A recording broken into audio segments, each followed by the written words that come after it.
going to tell me what you're working on? Oh, you're videoing me? Yeah. If you want to look in here, this is our Eberspacher, I like to say that, Eberspacher Diesel heating unit. This will provide all of our hot water, and it will provide our cabin heat. And so, but it burns diesel fuel. And so right now you have to mount it here in the engine compartment because you have to exhaust and provide airflow for it and all that kind of stuff here. So right now I have this that I'm trying to figure out where it's all supposed to go.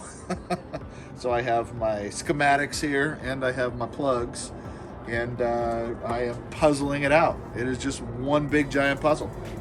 Because somehow you've got to get power to here, right? Correct, yeah, because it does need power. That's really loud, so. And where's our closest power? Our closest power is here. So that's not a lot of cord. which this has to mount inside the engine compartment too, and then they want this to be the power. So anyway, I'm working on it. I'm figuring it all out. Probably have to run just some extensions and stuff like that. But yeah, so it's just it's figuring all of this stuff out right now. It's a fun puzzle, actually. So I'm thrilled that I've gotten this far so far. So anyway, but yep.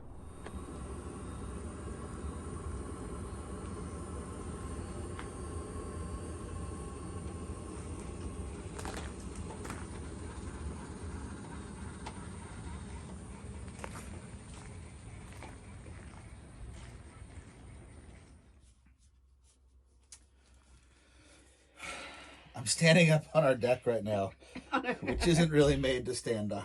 This is a sitting area. Yeah. But I'm standing here so I can show you what's going on. This is kind of the calm, or the storm before the calm. Yeah, that's a good way of putting it. Yeah.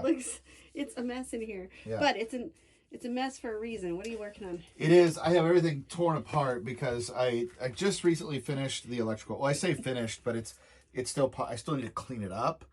But everything is connected. That's the important thing. Everything is, we're running off of our inverted electrical system now, and with shore power. So I have shore power hooked in and all that kind of stuff too. But today we're going to talk about plumbing. So we have two things that I have been working really, really hard on in regards to plumbing. One is our hydronic heat, which is these black hoses in that coolant overflow tank, and then the other is the actual PEX plumbing in here. So just to kind of talk about how that works a little bit. So I have installed an Eberspacher, I'm pretty sure that's how you say it, Eberspacher hydronic heating system, a diesel heater, in the front of the truck, so in the engine compartment.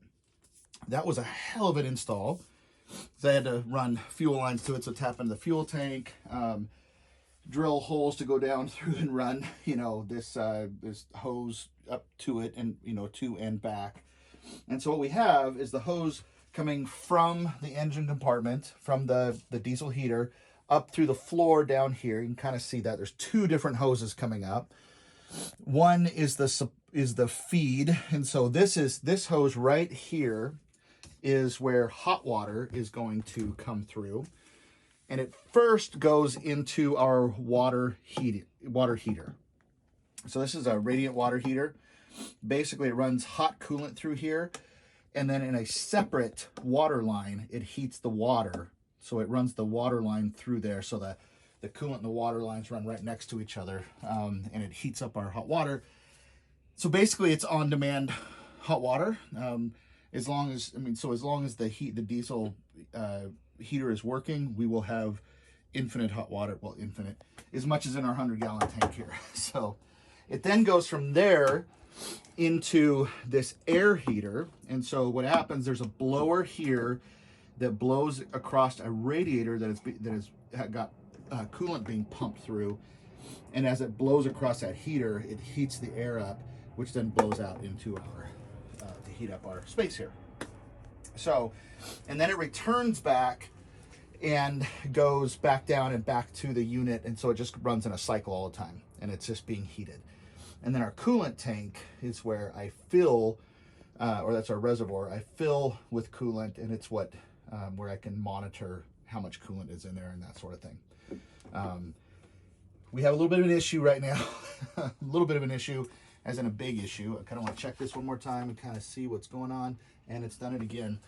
I'm assuming the best I've been able to figure out at this point is that we have air, a significant amount of air still in our lines. And so it is causing overheating at the pump. And so, or at the diesel heater. So after watching tons and tons of videos and doing lots of different things, the fix is to drive around for a while and burp all of the air out of the system. And the reason why I think that could be a good fix is this morning I came out here, I tried it again, and it immediately burped a bunch into our coolant tank, showing that it was releasing air. I just think we just have a lot more air in there, and that needs to come out.